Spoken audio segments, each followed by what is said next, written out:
watch podcasts, an update on the COVID-19 hunting and fishing closures across the United States. And it's to give the sportsmen a kind of an insight of what's going on and where it's going on, and just kind of to help them out, Chief. And I'm with Chief Steve Bear of Washington State, and I really thank you so much for joining me. And my co-host John was trying to join us, but we've had some technical difficulties. But it's pretty awesome that we can talk from New Hampshire to Washington State. Just still blows my mind.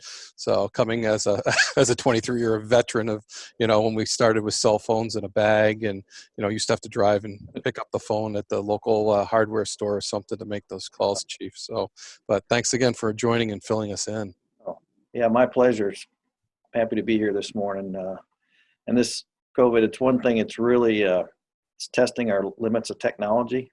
I think our officers were probably the most prepared in our entire department, because we work from our houses usually, so we already had air cards on our computers, so it hasn't been as big a hurdle for them as it has the rest of the agency. But we're stretching our IT limits to the max, trying to telework everybody. So, and you were the first state to really have this COVID-19.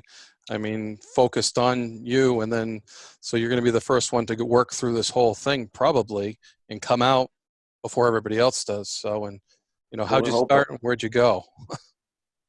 Yeah, we were the first state to have a case reported. I think our governor took some pretty harsh steps right away. Even back in March, we initially closed sport fishing. Back in March 25th, we made that decision, and that's to everybody, right? That was to everybody. Yeah. That was a tough call, but the governor had instituted a stay home, stay healthy policy that basically, if you weren't considered essential, they didn't want you out traveling. And there was a lot of thought given to that within our agency. We're all sportsmen and women. We like to get out and recreate, and it really wasn't the act of fishing itself that was the problem. It was all those other activities associated with it, traveling to there, getting gas, getting groceries. And what we saw the weekend before then was some of our small counties had a large influx of people coming there to recreate, and they just wiped out their supplies in their stores. People were upset. Yeah. And we were getting a lot of calls from the county saying, Fish and Wildlife, you're killing us with some of these openers. And our little county can't handle it. And they were really worried too about the health of their citizens, because in those small counties, they don't have the capacity to deal with a lot of sick people, small hospitals, small number of respirators, things like that. So the county health officials, county commissioners were making calls to my director and saying, hey, you got to help, you got to work with us on this. So that's what led to the first closure. We were kind of hoping that would only be a couple weeks. But as this thing has continued to progress and spread across the country, and the governor instituted the stay home, stay healthy into May now, closed all schools, taken some pretty drastic steps to try and isolate everybody. Didn't really see how we could go against that, and then against our train of thought before to close these. We're a science agency. We want the public to believe in our science. We're not medical experts. We have to take their word that this is what's going to get us through this. And as much as none of us like it, we felt like it was the right thing to do. And I can tell you, our director was really torn. I remember him saying, I'm 51-49. I don't like this at all. But I think really what caused them to do that was the counties. We had several counties. They asked every county to respond back, and every one of them that did said, "Don't open it. We don't want a bunch of people showing up in our county. We can't handle it." And a couple counties even went so far to say, if you do open it, we're going to use everything we have in the county to close it. So. Yeah, we're working against that. We don't want that. That's for sure. We don't want that. It's tough. This is like the perfect opportunity when people have spare time, they're not working, to get out with their families and do the things that we're always encouraging them to do. And then we're telling them, no, you can't do it. So, it's especially for outdoors people, that's a tough thing, because now I usually don't have the time to get out there and recreate. Now I do have the time, and now I can't do it. That's got to be frustration, and I'm sure you're seeing that as well. But to hear the other side, that when you have openers and you have those big influx of people that are wiping out, materials that they need, whether it's toilet paper, paper towels, food, and having such an impact on a small community, that's huge. That's definitely huge. Yeah, some of our coastal communities really got hit hard. It's like everybody wanted to go to the beach that weekend, and stores just got wiped out. And so where are those folks? They're going to have to travel to other counties just to shop now. Yeah. And gosh, there's still so many unknowns. I mean, Yes. time will tell if this was the right decision, I think. But you're making educated guesses here. Yeah. Any officers affected, Chief? We haven't had any officers test positive. Great. We have some officers that have some unique situations where they've got a family member where that might have a compromised health system where they're a little bit concerned. We're trying to isolate them from as much as we can. But so far, thank goodness, none of our officers themselves have been affected here. Yeah, no, and I know a bunch of game wardens have nurses as wives. My wife's a pharmacist, so we seem to be connected to that medical field. And yeah, there's a lot of extra things that go along with that when something like this happens, with the family and the dynamics and the kids staying home. I know that's had a big effect on my household, so I know the officers I'm sure are feeling it, and I'm sure everybody really wants to get back to normal, but this is part of that process. And I love that you said we're a science-based agency, which every fish and game department should be. That's what we base all setting our limits on, setting our everything. That's what we're supposed to go by. It's not supposed to be a personal feel-good type thing.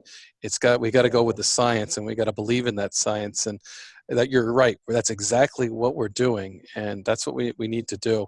And just across the nation, as the different ones, and different states are different. Let's face it.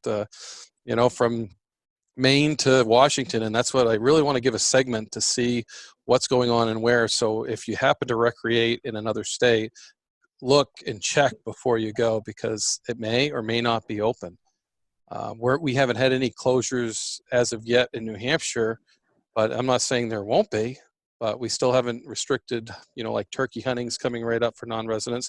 They haven't made some moves. They're going to be doing some online registration, which I didn't think I would see for a long time in our small state, because that has a big financial impact on us, but it's pushed us into using technology, which is interesting to me.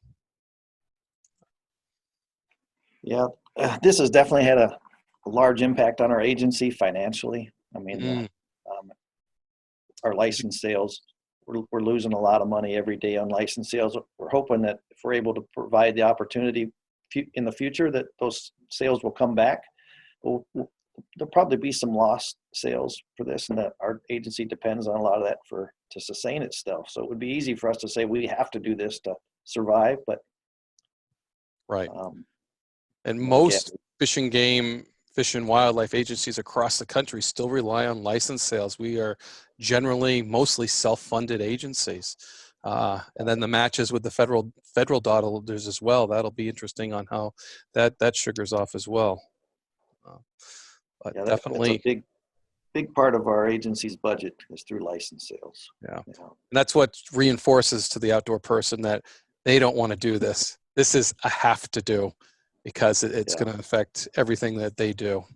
So, and maybe it'll affect wildlife and fish, some ways positive, some way negative. Maybe we don't have an impact on them this year. Maybe there's a larger brood stock, and following a better year class somewhere. Maybe, who knows? It'll be interesting, but I think we've done the science ahead of time to know what we can expect. Yeah, we hope there's some of those good things. My biggest worry with the officers, they're on the front lines of this. They're having to deal with the public. A lot of them are wardens in the town where they grew up. They know people. People are upset about this. I mean, it's something near and dear to a lot of them, and they're kind of caught in the middle of that. So and I think in today's day with social media, there's so much of that right in your face. Why are you doing this? Right. You guys don't know what you're talking about. And some people have been very, very vocal. Big mistake. It's hard to ignore that stuff when it's coming bombarding you like that, and that can have effect on a person's morale. Absolutely. There's no doubt about that. But certainly, again, it's nothing that we would want to see happen. And that's why I think it's important to get our message out to people in a podcast like this, because we do have this technology. We are able to share this information. You know, that's why I want to share from Maine to Washington and in between, and just get a feel and what we're doing. And so give that sportsman that extra bit of information that they can use. So, so if I tried to buy a Washington fishing hunting license right now, I cannot, right? That's been shut down.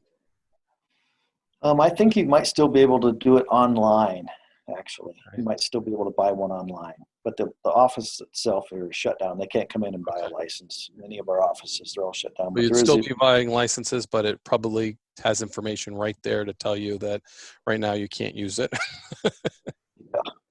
Yeah. Oh. Yeah. Nope, that's great. I really appreciate you taking the time, Chief, to talk to Warden's Watch and get this out and try to get this information to the people. So I appreciate you coming on. Thank you.